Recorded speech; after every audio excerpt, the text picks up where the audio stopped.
అయితే గెలిచిన తర్వాత నేను కూడా మీరు చూస్తున్నారు, నేను అప్పుడు కూడా చెప్పాను, ఈ 5 ఏళ్ళు నా అనుభవంతో నేర్చుకున్న తెలివితేటలన్నీ ఉపయోగించి, టెక్నాలజీ ఉపయోగించి ముందు జరిగిన దానికంటే 3-4 రెట్లు అభివృద్ధి చేస్తానని ఆ రోజు మీ అందరికీ హామీ ఇచ్చాను. ఒక పక్క సూపర్ 6 సంక్షేమ కార్యక్రమాలు, ఇంకో పక్క చూస్తే ఖాళీ ఖజానా, ఎతికినా కూడా డబ్బులు దొరికే పరిస్థితి లేదు. అప్పు కావాలంటే ఇచ్చేవాళ్ళు కూడా లేరు. ఒక పక్కన అప్పులు చేయడానికి అవకాశం కూడా లేదు. ఎందుకంటే గవర్నమెంట్ ఆఫ్ ఇండియాలో నిబంధనలు ఉంటాయి, FRBM అని ఉంటుంది. ఇంత ఆదాయం ఇంత అప్పు చేయొచ్చు, దానికంటే ఎక్కువ చేయడానికి వీలు లేదు. అయితే ఈరోజు నేను చెప్పిన మాట ఆ రోజు ఈరోజు నిలబెట్టుకున్నాం. సంక్షేమ కార్యక్రమాలన్నీ కూడా ఈరోజు మీలో ఇంత సాటిస్ఫాక్షన్ ఉందంటే, మీరు ఇంత ఆనందంగా ఉన్నారంటే మొన్న అన్నదాత సుఖీభవ మీ అకౌంట్లో పడింది కాబట్టి ఈరోజు మీలో హుషారు పెరిగింది, లేకపోతే నీరసంగా ఉండేవాళ్ళు. అదే మాదిరిగా ఈరోజు మీరు చూస్తే తల్లికి వందనం 10,000 రూపాయలు చొప్పున ఎంతమంది పిల్లలుంటే అంతమందికి ఇస్తున్నాం. ఇంకొక పక్క నిన్ననే పేదల సేవ, పేదల సేవలో మీరు చూస్తే 4,000, 6,000, 10,000, 15,000. ఇప్పుడే ఒక పిల్లవాడిని 6,000 రూపాయలు ఇస్తామంటే, కాదు ఈ అబ్బాయి పూర్తిగా సిక్ అయిపోయాడు, నడవలేడు, బెడ్కే పరిమితం అయ్యాడంటే అలాంటి పిల్లల కోసం 15,000 రూపాయలు మానవతా దృక్పథంతో ఇస్తున్నా. అక్కడ చూపించారు, అదే కలెక్టర్ చెప్పాను, ఇస్తాం. ఆ తల్లిదండ్రుల యొక్క బాధ, వీళ్ళు కూలి పని చేయాలి, అతనికి సేవ చేయాలి, అతన్ని కాపాడుకోవాలి. ఈరోజు మీరు చూస్తే ఇప్పటికీ 18 నెలలు 50,450 కోట్ల రూపాయలు ఒక పెన్షన్ ఖర్చు పెట్టిన ఏకైక ప్రభుత్వం భారతదేశంలో ఇక్కడ ఎన్డీఏ కూటమి. మా ఆడబిడ్డలకు ఉచిత బస్సు, ఎక్కడికైనా వెళ్ళొచ్చు జల్సాగా. ఈరోజు మీటింగ్లు మాత్రం రాలా మా మహిళా రైతులు, ఇప్పుడే వచ్చారు, అక్కడ చూపిస్తున్నారు, మేము ఉన్నాం అని చెప్పి చూపిస్తున్నారు. కాబట్టి ఇవన్నీ కూడా, ఇంకో పక్క వంట చేసుకోవాలంటే ఇబ్బంది లేకుండా ఎక్కడికక్కడ 3 సిలిండర్లు ఉచితంగా ఇవ్వడం, ఇలాంటి 1-2 కాదు, అన్ని కార్యక్రమాలు చెప్పినట్టు అన్ని ఇస్తున్నాం. వీలైనంత వరకు అన్ని వర్గాల్ని నేను ఏదైతే హామీ ఇచ్చానో ఇబ్బంది లేకుండా చేయడం కోసం ముందుకు పోతున్నాం. ఇంకో పక్కన గోతులు పడ్డ రోడ్లన్నీ పూడ్చే పనిలో కూడా ఉన్నాం. ఒకప్పుడు మీరు చూసారు రోడ్లు ఎంత అధ్వానంగా ఉన్నాయో, మొన్నే చేశాం. మళ్లీ ప్రాబ్లమ్స్ వచ్చాయి, వర్షాలు వచ్చాయి, మళ్లీ ఆదేశాలు ఇచ్చాం. జనవరి పండగ కంటే ముందు ఎక్కడ కూడా ఏ రోడ్లో కూడా పార్ట్ హోల్ ఉండడానికి వీలు లేదు, అది స్పష్టమైన ఆదేశాలు ఇచ్చి అడ్మినిస్ట్రేషన్ పరిగెత్తిస్తున్నాం.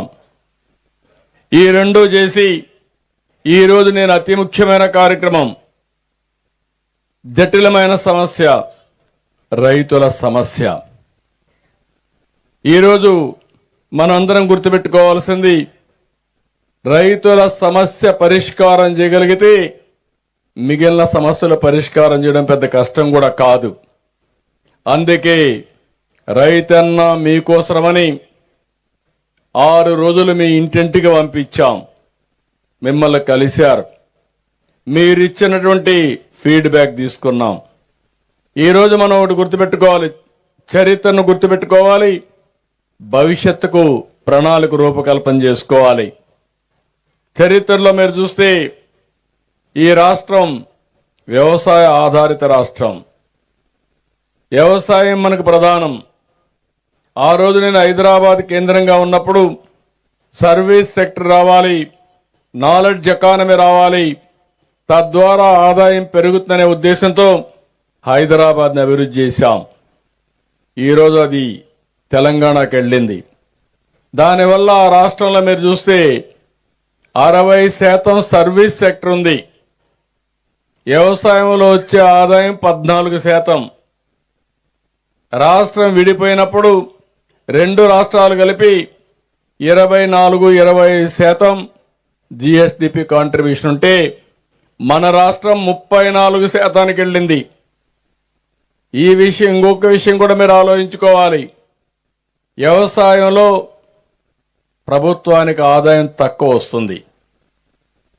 తెలంగాణ రాష్ట్రంలో 100 రూపాయలు జిఎస్డిపి ఉంటే అందులో 9 రూపాయల 30 పైసలు ప్రభుత్వానికి ఆదాయం వస్తుంది. అదే మన రాష్ట్రంలో 100 రూపాయలు జిఎస్డిపి ఉంటే 6 రూపాయల ఆదాయం వస్తుంది. ఆదాయం తక్కువ, ఖర్చులు ఎక్కువ. అయితే నాకు ఒక నమ్మకం ఉంది. విభజన తర్వాత స్ట్రక్చరల్ ఇంబ్యాలెన్స్ వచ్చాయి. దాన్ని కరెక్ట్ చేయాలి. వ్యవసాయాన్ని కూడా ముందుకు తీసుకుపోవాలనే ఉద్దేశంతోనే మనం ముందుకు పోతున్నాం. ఈరోజు ఇక్కడ నేను చూశాను, 162% వ్యవసాయం అనుబంధ రంగాలపైనే ఆధారపడుతున్నారు. గవర్నమెంట్ వచ్చినప్పటి నుంచి ప్రయత్నం చేస్తున్నాం. ఇప్పుడే కాదు, ఎన్టీ రామారావు గారు పార్టీ పెట్టినప్పుడే మీరు చూస్తే ఎంబ్లంలోనే నాగలి పెట్టి రైతన్నకు అండగా ఉంటామని రూపకల్పన చేసిన వ్యక్తి నందమూరి తారక రామారావు గారు. వ్యవసాయమే మన బలం. అదే సమయంలో వ్యవసాయంలో అనేక సవాళ్లు వస్తున్నాయి. ఇంకొక పక్క మీరు ఒకసారి చూస్తే, నేను ఈరోజు ఇక్కడ మీ దగ్గర పొలంలో కూర్చొని మాట్లాడుతున్నానంటే రాష్ట్రానికి ఒక సందేశం ఇవ్వాలి. ఎంత పెద్ద సమస్య అయినా ఆ సమస్యను పరిష్కారం చేయడానికి ఎక్కడికక్కడ ప్రణాళికాబద్ధంగా పోతే ఇది సాధ్యం. నేను ఇటీవల కాలంలో 5 ప్రిన్సిపల్స్ పెట్టాను. ఈ జటిలమైన సమస్యని పరిష్కారం చేయడానికి నీటి భద్రత. ఒకప్పుడు నేను చూసేవాడిని ఈ నియోజకవర్గం. కొన్ని నియోజకవర్గాలైతే 1000 అడుగుల కిందన నీళ్లు, భగీరథ ప్రయత్నం చేయాలి రైతులు. అక్కడి నుంచి రాష్ట్రానికి కూడా పెద్ద ఎత్తున ఖర్చు కూడా. ఈరోజు మీరు కరెంటు వాడతారు, కిందనెక్కడో నీళ్లుంటాయి. నీళ్లు పైకి రావాలంటే కరెంటు కావాలి. అలాంటి సమస్యలు వచ్చి మళ్ళా కరెంటు సరిగ్గా ఇవ్వకపోతే ఇబ్బందులు వస్తాయి. అందుకే మీరు చూస్తే ఈరోజు రాష్ట్రం అంతా శ్రద్ధ పెట్టి